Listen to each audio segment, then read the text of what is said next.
Bien, amis sportifs, merci de suivre cette édition du journal des sports. Vous présenté ce soir par moi-même Jean-Claude Mwamba. Commençons ce journal avec le judo. Ce week-end, la coordination nationale des judo qui dirige Maître Nico Lianza en collaboration avec la Ligue provinciale de Kinshasa ont organisé les tournois provinciaux pour la sélection de l'équipe nationale de judo. Cette activité qui a pris 2 jours, soit du 24 au 25 septembre, donc du 24 du week-end, du 24 au 25 dernier, a eu lieu bien sûr au studio Mama Angebi de la RTNC. Je vous convie de suivre ces moments forts. De la concentration chez les athlètes, de la motivation aussi chez le coach.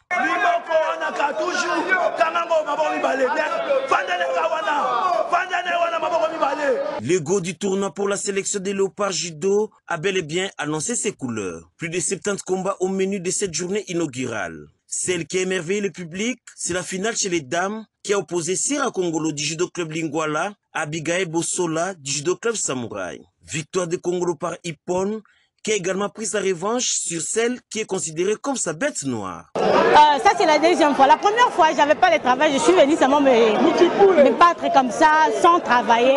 Elle m'avait gagné avec Wazari. Malgré j'avais lutté, vu que j'étais avec un peu de faiblesse et tout, donc j'avais pas de travail. Mais maintenant là, je ne savais même pas que non, je vais me retrouver avec lui. Et j'avais dit non, aujourd'hui, c'est moi qui va sortir. C'est pas elle. Donc c'est ça que je méritais, j'ai lutté jusqu'à la fin. Mais c'est une très bonne judokate et c'est pas bien. Vous-même, vous m'avez vu, donc je me suis battue pour réussir. Tandis que chez les hommes, nous nous sommes intéressés sur la petite finale qui a vu José Mpiana remporter la médaille de bronze face à son adversaire.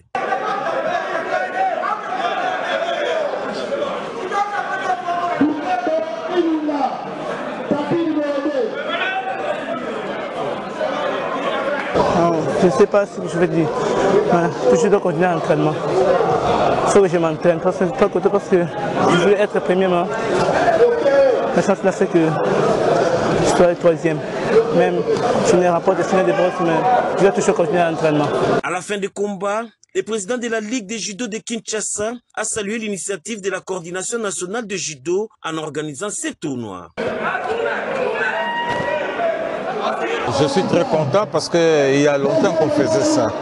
Vraiment, il y a un laps de temps qu'on faisait, qu'on ne sélectionnait plus le judo par voie de compétition.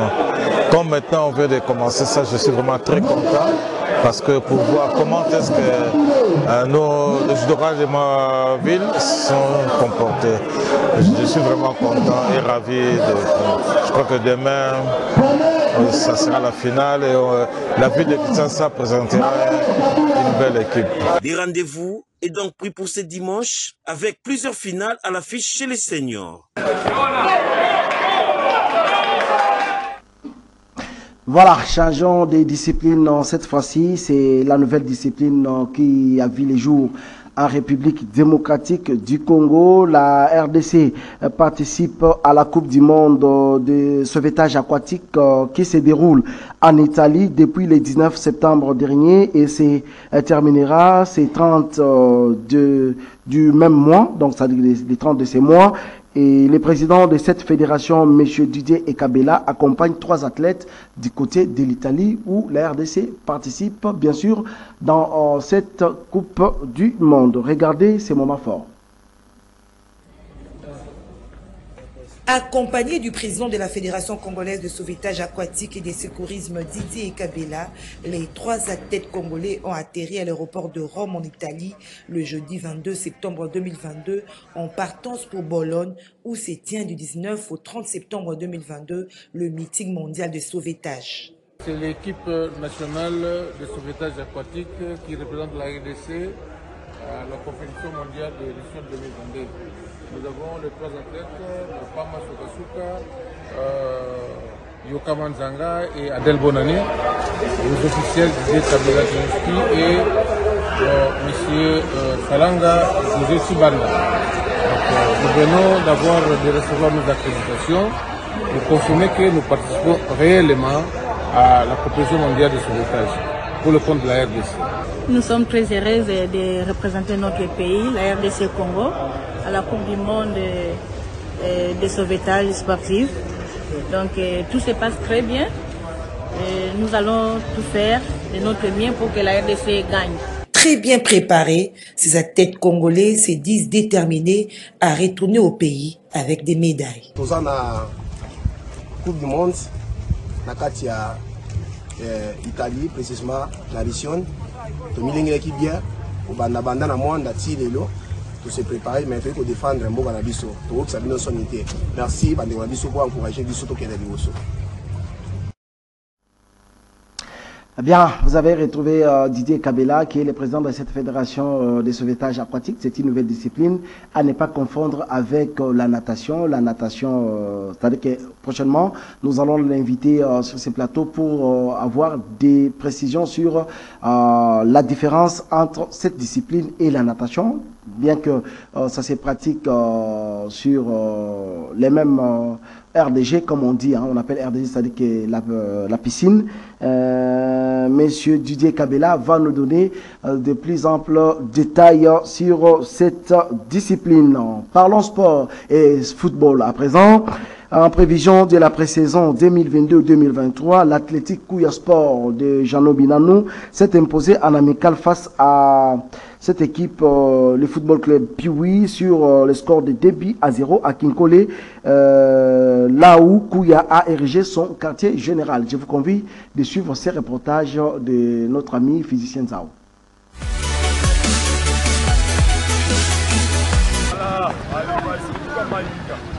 Depuis son arrivée dimanche 18 septembre à Kinkole, où il a érigé son quartier général, l'athlétique club Kouya Sport a joué son premier match amical ce samedi 24 septembre au terrain sablonné de Soukissa contre le football club Piwi qui évolue au championnat de la tente provinciale de football de Kinshasa.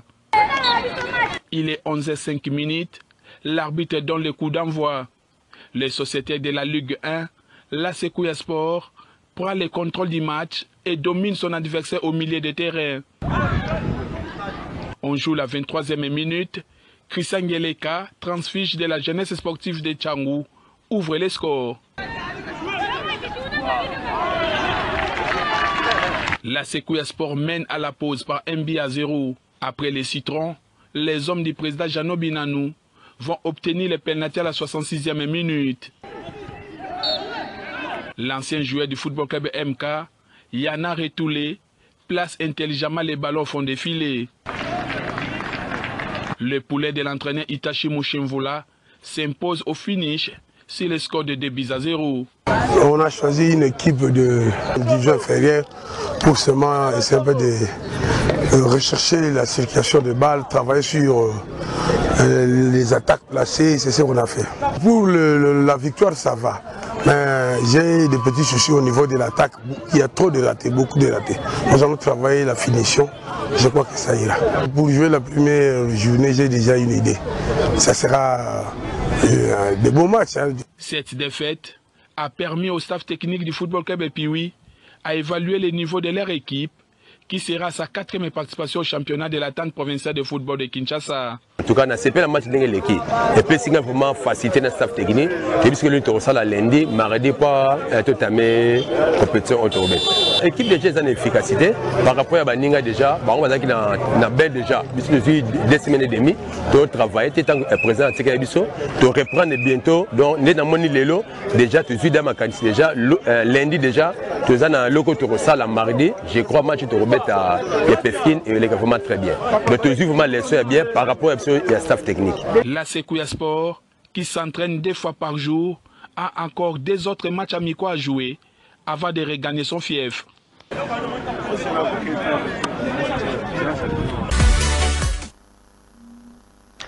Bien, parlons Saint-Lord pour présent. Cette formation a opté pour le stade des Martyrs pour ces matchs de la Coupe de la Confédération. La décision a été prise ce matin par les comités sportifs du club.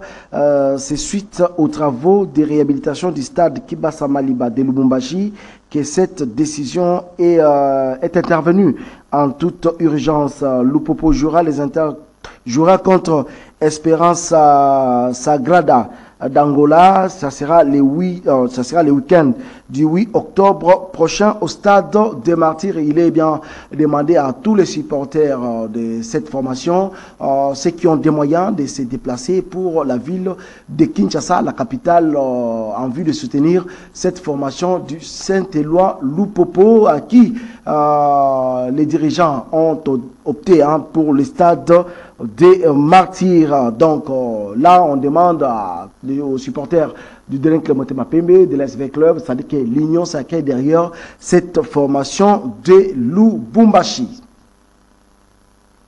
Voilà, parlons Linafoot à présent. Les championnats de la Linafoot Vodacom Ligue 1 reprend les week-ends du 8 octobre 2022. L'annonce a été faite par Maître Innocent Kibunduru, qui est le membre de la commission de gestion de cette entité, et tandis que la Ligue 2 débutera le 22 octobre prochain. Regardez ce qu'a été cette annonce au micro de John Michel Moukati.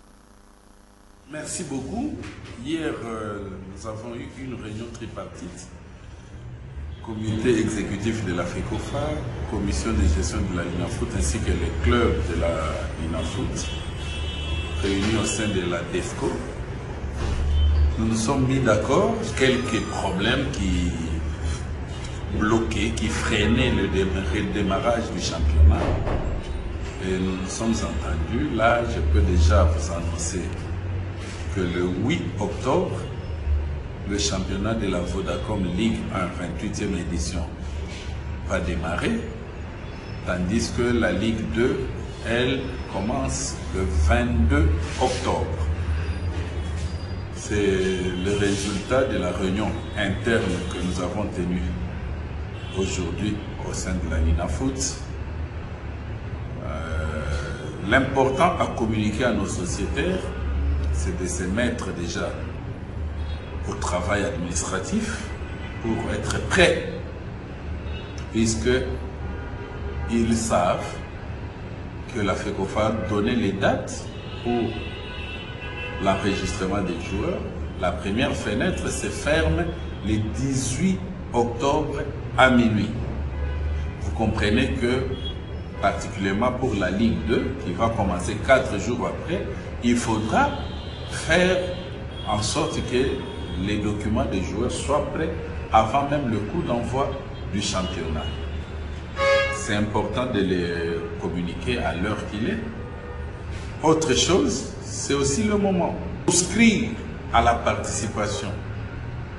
Cela s'entend que les clubs sont invités à s'acquitter intégralement de droits de participation. Eh bien, pour cette édition, nous ne tolérerons pas d'aucune manière qu'un club prenne part au championnat sans s'être acquitté de droits de participation. Ce droit est fixé par la FECOFA, il est connu de tout le monde et il est uniforme, qu'on soit en Ligue 1 ou en Ligue 2. Donc, les clubs ont des délais suffisants pour s'en acquitter. Bien, à 24 heures du match retour des éliminatoires de la CAN U23 Maroc 2023, les Léopards U23 de la République démocratique du Congo se sont entraînés ce dimanche 25 septembre 2022 au stade des Martyrs sous la houlette de l'entraîneur principal Raoul Chungu. Et pour rappel, le match des Léopards de la RDC avait... Donc, ça dit que, pour rappel, le Léopardo de la RDC avait tenu en échec la sélection U23 de l'Éthiopie lors du match aller joué le mardi passé en Addis Abeba. Le score était de 0 buts partout en Éthiopie. Donc, sachez que les Léopardos vont se livrer encore demain en match retour. Il est demandé à tous les Congolais et les Kinois d'aller au stade des Martyrs pour soutenir cette équipe U23 de la République démocratique du Congo. Voilà, comme nous parlons pour le U23, sachez que bien sûr à ces 24 heures de cette rencontre, pas beaucoup d'inquiétudes à l'infirmerie. Nous vous convions de suivre la précision avec les docteurs de l'équipe nationale U23 de la RDC. Au niveau de l'infirmerie, tout se passe bien. Nous avions enregistré un cas, le joueur Mouladja, qui a connu une contusion au niveau du flanc droit. Alors cette contusion ne le permet pas de jouer les matchs retour. Il est encore sous traitement et on va pousser des investigations, faire l'échographie et la radio pour voir l'os iliaque là au niveau de la hanche gauche et puis voir si les organes internes qui sont du même côté là, si ces organes là ne sont pas touchés. Mais du moins c'est une contusion. En dehors de Moujaya, tout le monde se porte bien. D'ailleurs, ils sont tous sur terrain en train de travailler. Et nous poursuivons toujours avec les soins. On a encore au moins 3 séances d'entraînement. Jusque-là, tout celui qui est sur terrain est qualifié de jouer le match jusqu'à présent. On ne sait pas avec les entraînements qui vont venir si on va enregistrer des cas ou pas.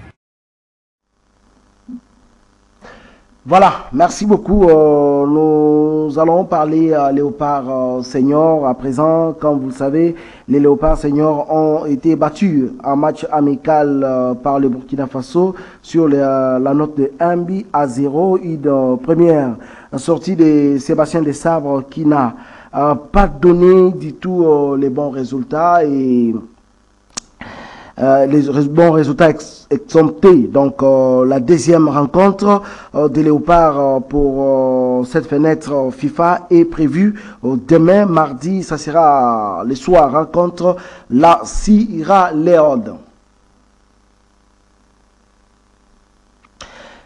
Nous sommes arrivés à la fin de ce journal des sports, mesdames et messieurs. Bienvenue. Et quant à moi, je vous retrouve très prochainement avec dans un autre numéro. Restez branchés sur le programme de Canal Congo Télévision.